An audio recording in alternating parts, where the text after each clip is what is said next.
மக்கள் நிருபர் நேயர்களுக்கு அன்பான வணக்கங்கள். வணக்கம் சார். என்ன விஜய் புஷி ஆனந்த் இப்படியெல்லாம் பேசியிருக்காரு பார்த்தீங்களா சார்? அந்த வீடியோஸ்லாம் நம்ம பார்த்தோம் சார். என்னன்னா நம்ம உங்கள் சேனல்லே தான் ஆல்ரெடி சொல்லியிருந்தேன். இவர் அதாவது விஜய் அவர்களுக்கு இதெல்லாம் தெரியுமா தெரியாதா எனக்கு ஒன்றுமே புரியல. ஏன்னா விஜய் அவர்களுக்கு எனக்கு பொறுத்த வரைக்கும் அரசியலை பொறுத்த வரைக்கும் விஜய் அவர்கள் மீது எந்த பிளாக் மார்க்கும் கிடையாது, எந்த விதமான விமர்சனத்தையும் முன்வைக்க முடியாது. ஏன்னா அவர் ஆட்சி கட்டிலையோ இங்கே அதிகாரத்திலையோ எங்கேயுமே அவர் கிடையாது. அரசியல் ரீதியாக சொல்ல போனால் சினிமாவில் கூட நான் 1000 விமர்சனம் பண்ணியிருக்கேன் சார். விஜய் படங்களை பற்றி, விஜய் பற்றி இல்லை, விஜய் படங்களை பற்றி விமர்சனம் பண்ணியிருக்கேன் சார். ஆனால் அரசியலை பொறுத்த வரைக்கும் எனக்கு தெரிஞ்சு அவர் ஒரு ஃப்ரெஷ்ஷான கேண்டிடேட். அதாவது நீ எந்த வித குறையும் சொல்ல முடியாத ஒரு கேண்டிடேட். அதாவது ஓட்டு போகிறது மக்கள் கையில் சார். அவர் ஒரு ஃப்ரெஷ்ஷான கேண்டிடேட் சார். எந்த விதமான தப்பும் இல்லாத, எந்த விதமான அரசியலை வைத்து எந்த லாபமும் தேடாத ஒரு கேண்டிடேட். அப்படி இருக்கும்போது இவங்களுடைய பேச்சில் எப்படி இருக்கு, அதாவது போடுறவங்க கூட போட மாட்டாங்க பொழுது அந்த மாதிரி இருக்கு இவங்க பண்ணுறது.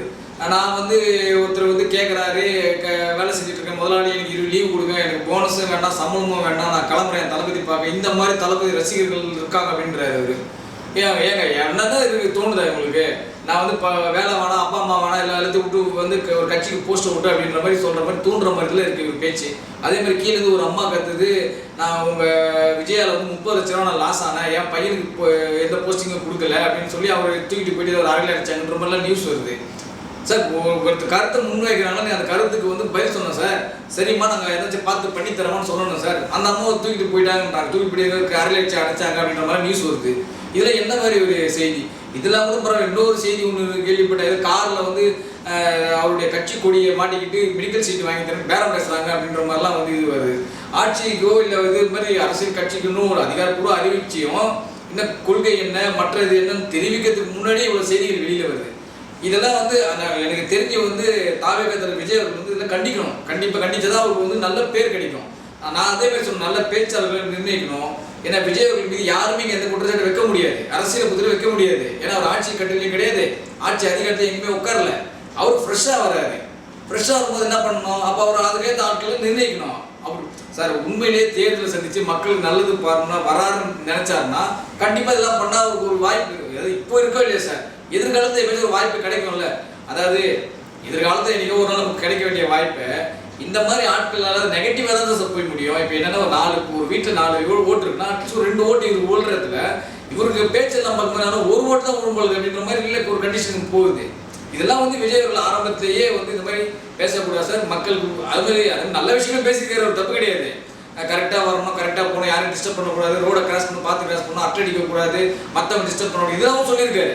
அதெல்லாம் சொல்றது எதாவது 50% நல்லது பண்ணுறேன், 50% எதையும் சொல்கிறேன்னா என்ன அர்த்தம்? அது எல்லாமே அந்த சார் ஒரு அரசியல் கட்சி இன்னைக்கு தமிழகத்தில் இருக்கிற மக்கள் அந்தந்த கட்சிக்கும் சில ஓட் பேங்கில் வச்சுருக்காங்க சார். நீங்கள் எல்லாருக்கிட்டையும் நீங்கள் எடுக்கணும், புதுசாக உருவாக்கணும்னா நீங்கள் நல்ல விதமாக பேசணும், நல்ல கருத்துக்களை முன்வைக்கணும், நல்ல விஷயங்கள் சொல்லும் போது தான் அது உங்களுக்கு எடுப்படும் மக்கள்கிட்ட. இப்போ சாதாரண இப்போ ரசிகர்கள் ஒன்றும் பண்ண முடியாது சார். ரசிகர்கள் அவர் நடிகர்கள் வெறியில் அவருக்காக ஓடிடுறாங்க, ஆடுவாங்க, பாடுவாங்க.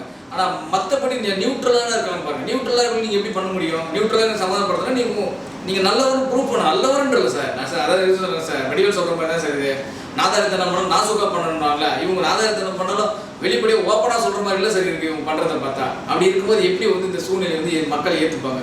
எல்லாம் பொறுத்திருந்து பொறுமையாக பண்ணால் உண்மையிலேயே அவருக்கு ஒரு நல்ல வாய்ப்பு இருக்கிறதுக்கு என்னுடைய தனிப்பட்ட கருத்து. விஜய் அவர்கள் எனக்கு தெரிஞ்சு விஜய் அவர்கள் இதெல்லாம் கொஞ்சம் கண்ட்ரோல் பண்ணி வச்சு நல்ல விதமாக மக்களுக்கு இன்னும் நல்ல விதமாக சொல்லுங்க அப்படின்னு சொல்லி இது பண்ணாங்கன்னா அவருக்கு ஓரளவுக்கு நல்ல வாய்ப்புகள் இருக்கு. என்னை பொறுத்தவரைக்கும் கேட்டீங்கன்னா சார், இது அஜித் உங்கள் அப்பா அம்மா வீடு வேலை இதெல்லாம் கவனிங்க, அதுக்கப்புறம் தான் ரசிகர்கள் என்ன படம் பாருங்க இது பாருங்கன்னு சொன்னாங்க.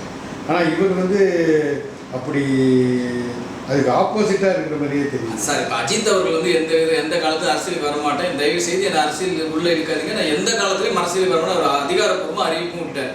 அதே மாதிரி என்ன ஃபாலோ பண்ணாதீங்க, உங்கள் குடும்பத்தை ஃபாலோ பண்ணுங்க, உங்கள் அப்பா அம்மா ஃபாலோ பண்ணுங்க, உங்கள் குடும்பத்தை பார்த்துங்க.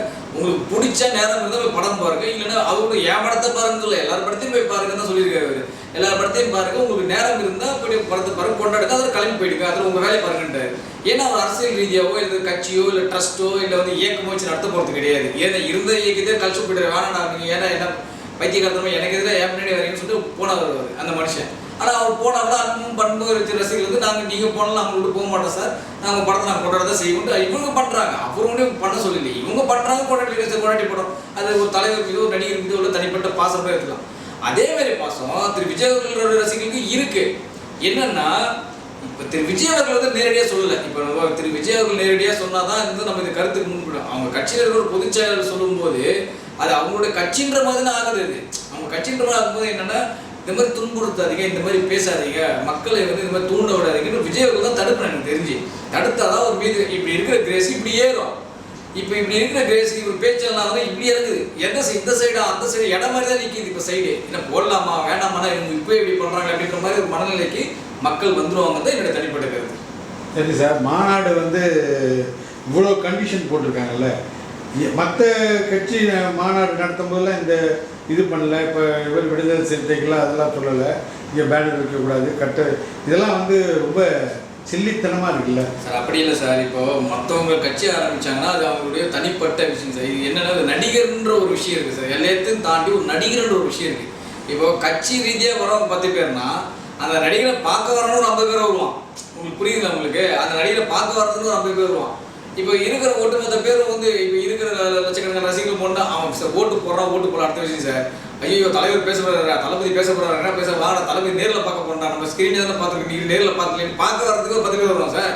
அப்போ என்ன ஆகும்? மாநாட்டுக்கு வரும் 10%னா பார்க்க வர்றதே ஒரு 20% எக்ஸ்ட்ரா வருவானுங்க. ஸோ இதெல்லாம் பார்க்கும்போது என்ன ஆகும்னா கவர்மெண்ட் கண்டிப்பாக கேட்கக்கூடாது. விஜய் அவர்கள் இல்லை சார், யார் கட்சி ஆரம்பித்தாலுமே நடிகர்கள் பொதுவாக கட்சி ஆரம்பித்தா இந்த மாதிரி கூட்டம் கூடும் சார். ஏன்னா நடிகர்களுக்கு கூட்டம் கூடும், ஓட்டாக மாறுமான்னு கேட்டால் அது கேள்விக்குறி தான். இந்த மாதிரி கூட்டங்கள் வர்றதுனால என்ன ஆகுதுன்னா அதெல்லாம் தான் அவங்க ரூல்ஸை போடுறாங்க, வேற எதுவுமே கிடையாது. இப்போ சாதாரண ஒரு யாரோ ஒருத்தர் கட்சி ஆரம்பிக்கிறாங்க, யாருமே கேள்வி கேட்பது கிடையாது.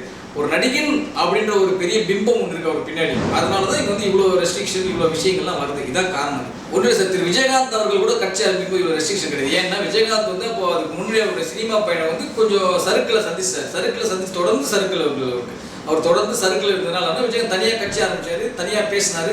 அப்போ வந்து பார்த்தீங்கன்னா திரு காந்திராஜா இருந்தார், ஜெயலலிதா அம்மையா இருந்தாங்க. அவங்களாம் இருக்கும்போது திரு விஜயகாந்த் அவர்களுக்கு இந்த மாதிரி யாருமே வந்து அவங்க எதிர்பார்க்கல, இந்த மாதிரி ரெஸ்ட்ரிக்ஷன்லாம் போடலை. ஆனால் இவர் வந்து என்னன்னா இவருக்கு பின்னாடி நடிகன், அதுவும் இன்னைக்கு ட்ரெண்டில் இருக்கிற நடிகன், பெரிய பட்டாளம் வைத்துக் கொண்டிருக்கிற நடிகன் அப்படின்னு ஒரு பிம்பம் இருக்கிறதுனால இந்த சில்வண்டுகள் சிலது சுற்றும் சார். ஒவ்வொரு நடிகர்கிட்டையும் இருக்கும் சார். இப்போ விஜய் கிட்ட மட்டும் இல்லை, எல்லா நடிகர்கள்கிட்டையும் இந்த சில்வண்டுகள் இருக்காங்க. ஆர்வக்கோளாறு ரசிகர்கள்னு சொல்லுவாங்க. இவங்க சும்மா இருக்க மாட்டானுங்க. தளபதி பார்த்தியா அவன் ரோட்டில் கத்துறது, நடுவில் நின்று டான்ஸ் போடுறது, ஒரு ஹைவேஸில் ஒரு 5 நிமிஷம் பிரேக் ஒரு டான்ஸை போட்டு ஆட்டம் போட்டாங்கன்னா அந்த ஹைவேஸோட நிலைமை கொஞ்சம் யோசிச்சு பாருங்க. ஒன்று வானது பொங்கல் தீபாவளி ஊருக்கு போய் திரும்பி ஓடுற வண்டிக்கு ஒரு டிராஃபிக் நடக்குது சார். ஒரு ஹைவேஸில் ஒரு விழுப்புரம் மாதிரி ஒரு பெரிய ஜங்ஷனில் ஒரு மாநாடு நடக்குதுன்னா இவங்க ஒரு 10 நிமிஷம் இறங்கி அங்கே ஒரு டான்ஸை போடுறாங்க, பாட்டை போட்டு ஆடுறாங்கன்னா அந்த ஹைவேஸோட நிலைமை யோசிச்சு பாருங்க.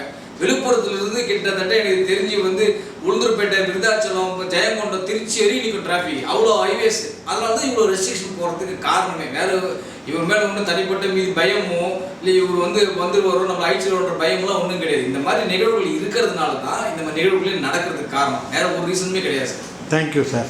Thank you sir.